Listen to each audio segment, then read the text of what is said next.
Hello mga bossing, today meron tayong installation ng bi-LED projectors. So, ito stock ni bossing. So, very old na siya.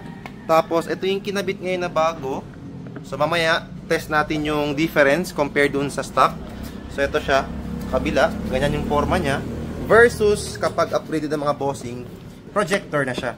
Fit na fit, naka-bracket yan mga bossing. Naka-screw lahat-lahat. Tapos, ito yung bracket yung mga bossing. That's why, plug and play siya.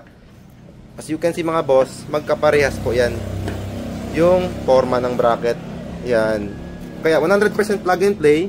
No splicing. Yung socket ng mga bossing is H11 pa rin. Which is yung same sa stock.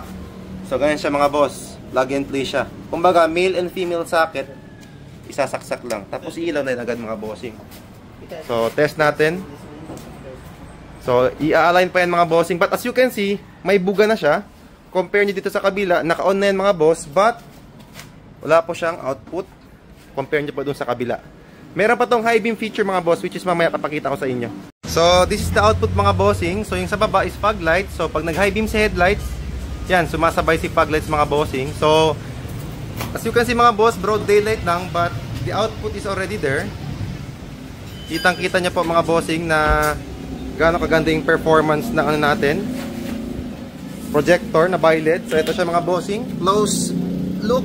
Yan. Sobrang lakas mga bossing. Yan. So for more info mga bossing, do visit our shop. Andres Auto Accessories mga bossing, Pagadian branch. Peace.